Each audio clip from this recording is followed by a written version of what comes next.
Hey guys, before we get started in this next video, I just wanted to say a big thank you to those of you that have been commenting and sharing the latest trophy truck videos. There's been a pretty big uptick in the views of the trophy truck series, and I know that that's because a lot of you have been sharing it now that it's finally done. Now there are going to be more trophy truck videos in the future. I'm not really sure when. They'll probably be sprinkled in here and there whenever I do repairs on them. But for the next few months, this project that you're about to see is going to be what I'll be focusing on. So without any more ado, let's just jump right into it. Alright guys, now I already know what you're thinking. Who is this stunningly handsome man that replaced you, Austin? Well, it's actually me in my summer getup. Huh? I know I look like a more attractive Indiana Jones, but it's already 102 degrees out here. So this is what I wear all summer. Now I wanted to show you guys my next project that I'm starting on, but I got a flat tire in the yard before I even got it into the shop. So that's probably not a great sign. Let me show you what's going on. So these tires are a little bit dry rotted, as you can see. So they decided to pop on me, but never fear, I got this over here. This is a Dana 60 that I removed from, I think it was it was either a International Metro or a Grumman curbside van. It is also an 8-lug. And I seem to remember almost all 8-lugs for about a million years being the same. So I'm gonna see if I can get this tire on there and then get in the shop and I'll show you what it is. All right, I got the new tire on and I realized it probably makes more sense to show you guys out here rather than in the shop where I have a little more room. What we have here is a 1979 F-350. This is a one-owner Arizona truck. It was originally bought in Mesa, Arizona, and it stayed there its entire life until it was just picked up. And unfortunately, it's been partially disassembled. It went to a different shop where they were going to do some work on it, so they started to take some things apart in the interior, weather stripping, that kind of thing.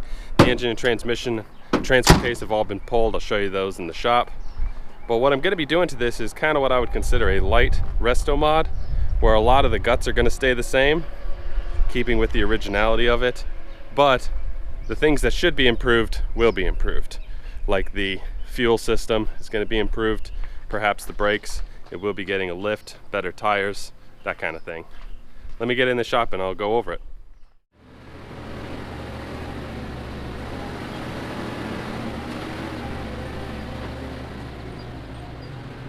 All right, here she is in the shop. First things first, let's take a look at this engine and transmission.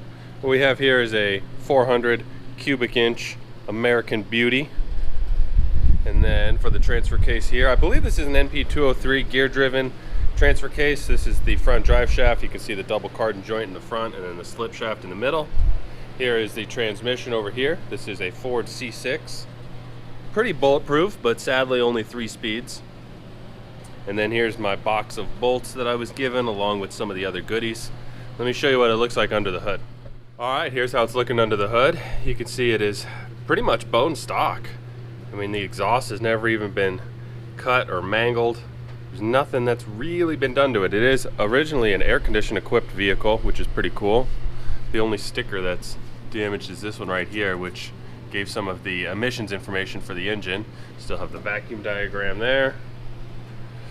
All right, now let's look at the body next. Now as far as the body goes, the passenger side took the brunt of the damage. There's not a lot, but this is where it did get some dings and dents. There's a little bit dent right there. Let's see, a bad one here on the door. You can see it's kind of dinged all up there. There's one right here. It's a little bit surprising. The light's a little too bright. There we go. This is a pretty bad one. And then we've got a little bit of rust.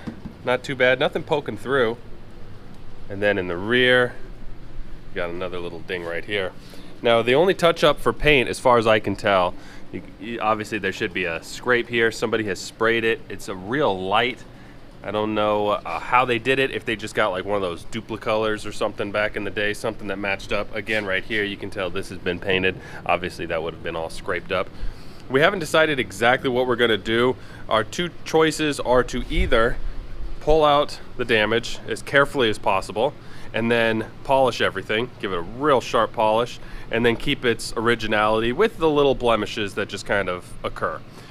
The other option is going to be to fix it the way a normal body shop would, where I actually pull everything out and then use a little bit of light body filler on it and then paint the entire vehicle after doing the rust repair right here, and then if we find anything else. So to make the decision between polishing and painting, what I'm going to do is take this area first, because this is the worst area, and I'm going to see what I can do from about here over to here, from about here down to this line. We're gonna beautify that and then see if that's something that the owner can deal with and if they like it, or if it's something that's gonna annoy them and they wanna have it all fixed and painted. That decision's going to be up to them, not up to me. If they go with the polishing, next step is going to be trying my best to build some type of a custom tool to fit on the back side of there and slowly pry that out. If they do decide on paint, I get to use normal body shop tools and pull it out and then weld up the little spots. So I guess, golly, I guess first things first, let's see how good I can make this body look. All right, guys, I'm starting off here with a CLR solution and a medium stiffness nylon brush, something that'll kind of scrape away some of the rust without damaging the paint. And then I take out my old trusty putty knife that I use for everything in the world, and I'm just kind of scraping away anything that I think is going to eventually give. So anywhere where the rust meets the paint, I try and just chip away a little bit on that edge, just to kind of preemptively make anything flake off. Now I've got my little random orbit sander here, and I'm using 1000 grit, something that can dig through the light scratches and imperfections, but something that's not going to damage the existing paint underneath. And I kind of go back and forth between these three things: the brush, the putty knife, and then the sander. Now when I start the polishing, my polisher, it is a variable speed. I have it set at around 3000. I think I go back and forth between 3000 and 3200 with just a basic standard yellow pad. I'm using a Meguiar's medium cut abrasive for the polishing compound here. And I'm just kind of feeling out the paint. I'm starting off real light, sanding a little bit more on the edges there, coming back in, just trying to be really light on everything until I see, kind of how this paint is responding to the polishing. Every vehicle is a little bit different, and when you get this old, it's a 1979, it's not as old as a lot of the stuff I work on, but that's still, golly, what is that? 41 years in the Arizona sun. That'll do a number on some paint. So I really only get one try at this, so I want to make it count. I'm using a dental pick here to pull out just those little tiny pieces of paint where it transitions to that little bit of rust.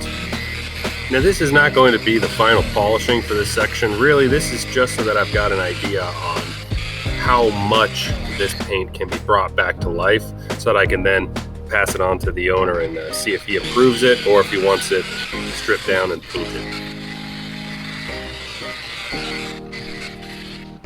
Oh, now I'm switching over to the black polishing pad and the Meguiar's finishing compound. Now if I do end up polishing this entire vehicle, I will end up going with 3M polishing compounds and rubbing compounds. I do like those a little bit better, but because this isn't the final, and this is more of just kind of a test sampling, I decided I could go with the Meguiar's on this. So now I'm just spraying it down with the wax because I want to see if I end up with a white haze over that rust spot. That does happen occasionally, but I think it came out pretty good. Alright guys, I've got this section of the hood taped off. What I want to do is polish just this third here to kind of see how nice we can bring this finish back up.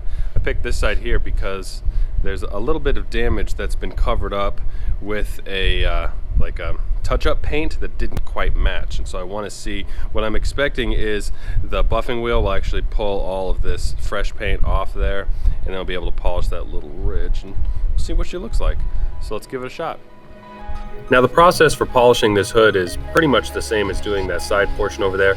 I've got my buffer set at 3000 RPM, and then I've got that water bottle there along with the Meguiar's medium cut polishing compound. I'm just kind of going across it nice and light. The side took it really well, and luckily the hood is a lot flatter, so it's a lot easier to do.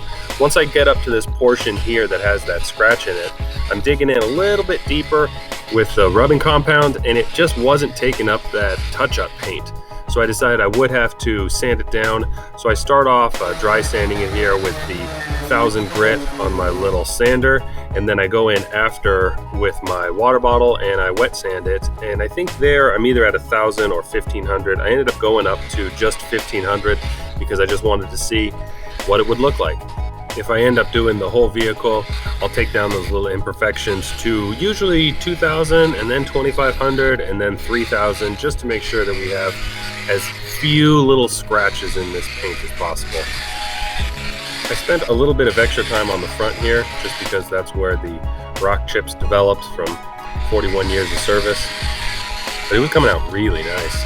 I was able to get all of the touch-up paint off of that front little scratch there, but it did have some scratches from the 1500 grit. So here I am going over it with, I think that was 2000. I don't think I hit 2500 on this, just because it was a bit of a practice area. Now these time lapses, I run them a little bit longer than I see most of the other YouTubers out there doing. Most guys will take, you know, a little clip from the beginning, a clip from the middle, and a clip from the end to show the progress. I like to show a little bit longer so you guys can see the real process of it. That's why I'm doing the voiceover on this, just so I can pass on any little bits of information that I've got. Let me know if you like this style, if you think I should keep doing the voiceover on the longer time lapses, or if you think I should do shorter time lapses. Also, I like the music in the background. I didn't used to do it. I do music now, obviously, but I try to keep the volume super down. So here the volume is at 25% on the music, 25% on the polishing, and then obviously my voiceover. So let me know what you guys think. You can see I'm finishing up here with the final polish on the black wheel and the McGuire's finishing compound, and then a little bit of water. She was looking fantastic. I was really happy with this, and I was pretty sure that the owner was going to give me the go-ahead to finish the polish on this once he saw it.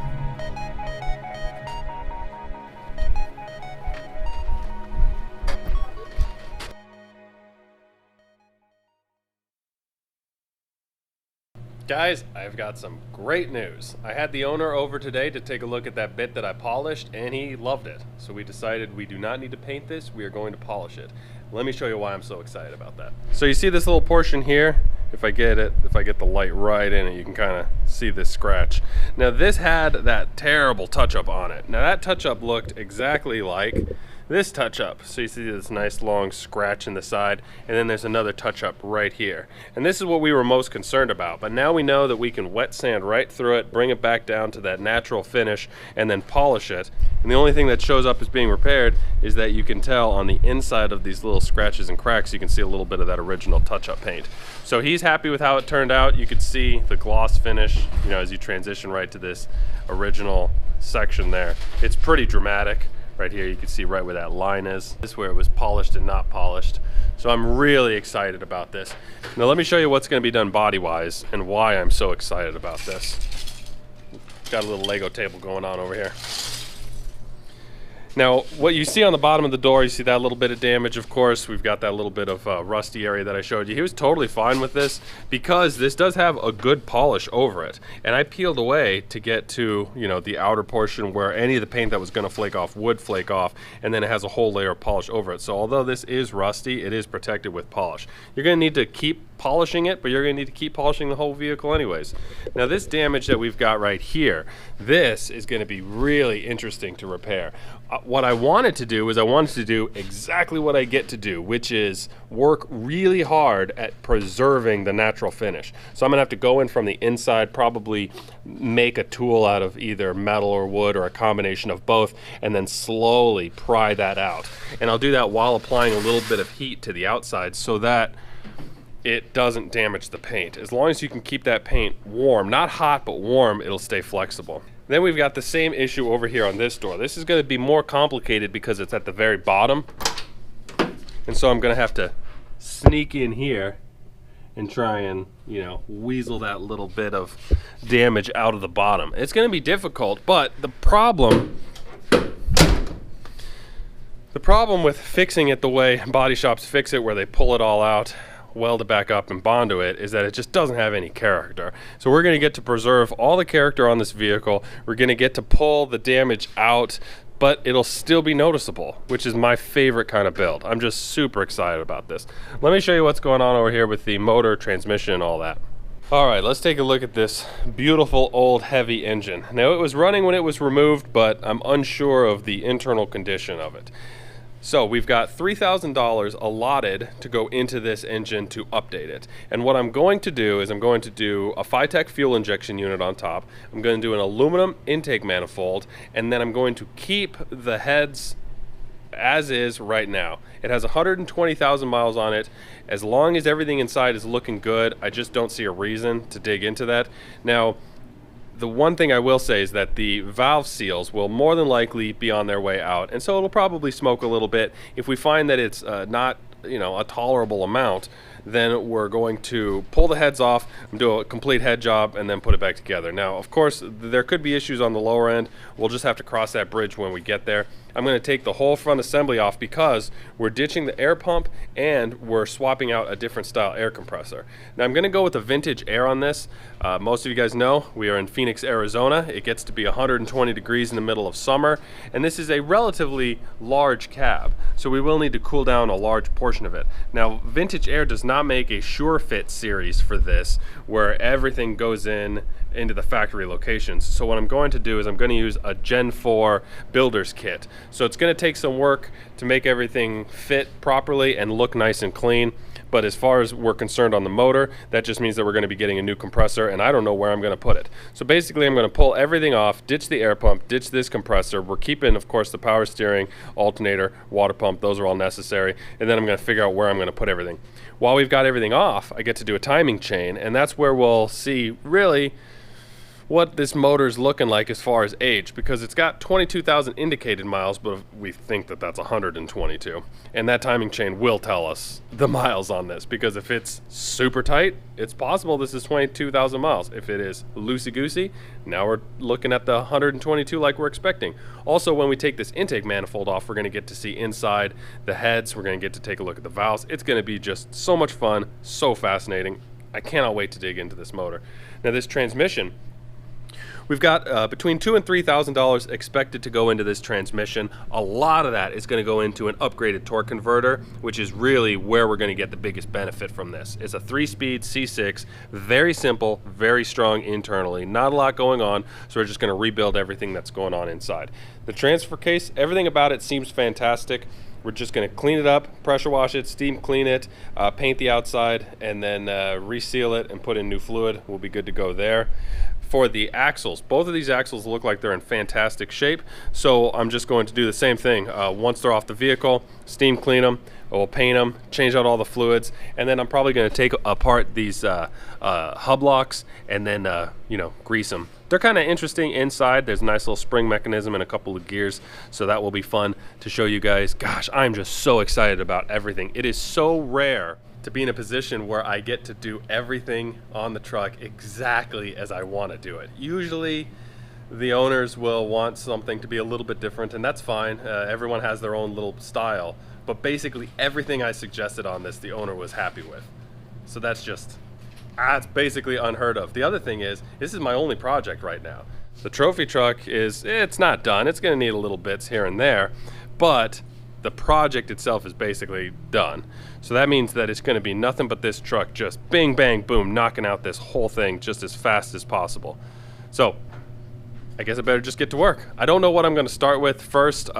Usually I start just disassembling things and making piles, but I haven't decided if I'm going to start on the truck or the engine. So I guess you'll find out in a second.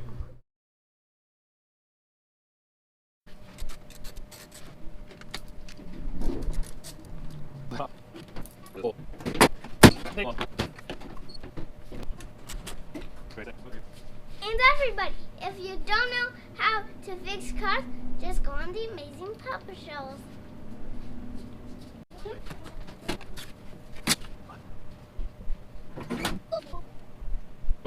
Guys, this is the tool that I'm using to remove the emblems. It is one of my favorite tools in the whole workshop. I use it all the time. I'll be doing a video soon that goes over my favorite tools and has links to all of them on Amazon, so be on the lookout for that. Guys, this is my buddy Martin. I brought him over because he's 6'8" and many pounds of muscle to help me with these doors and hood. That way I don't have to do it myself. Now, if you're interested, I made a video where I made Martin eat some very, very, very expired food that I found in my garage. So let me know if you're interested and I will show you that. All right, let's I guess they already know how it ends because I'm still here.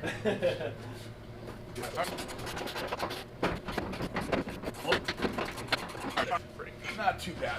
Oh, right over here? Yeah. All right. Oh. You remind me of that, Wow. remember Crocodile Dundee? Oh, yeah. He goes, I don't need a gun. What's the guy's name? Donk? Yeah. I've got a donk. I go, what's a donk? And then he shows up. Everyone needs a That Martin. was awesome. Everyone needs a Martin slash donk in their life. Yeah. 5, 4, 3, 2, 3. All right. Where? Same place? Yeah. Anyway,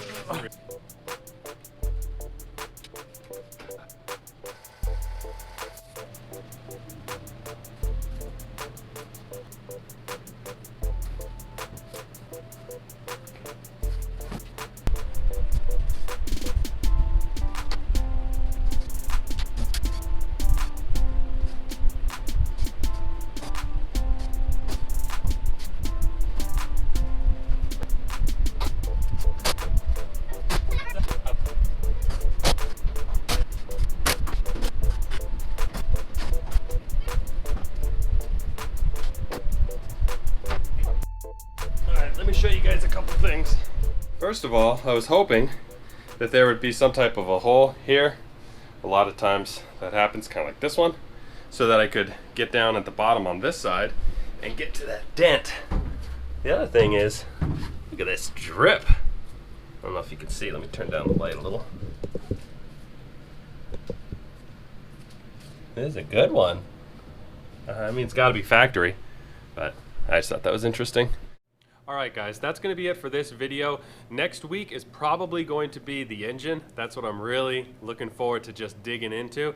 And it'll probably be the entire episode. We'll just be really figuring out what's going on with this engine. You know, doing a cylinder leak down test, getting down to that timing chain, opening up that intake manifold, really just seeing what everything looks like. And I'm excited about that. Hopefully you guys are excited about that as well. Any comments, thumbs up, sharing you can do. Super helpful for the channel, kind of gets me out there and gets those views up, and the faster I get my views up, the more money this channel makes, the crazier, wackier builds I can do. You guys know the drill. So once again, thanks for watching. I'll see you guys next week.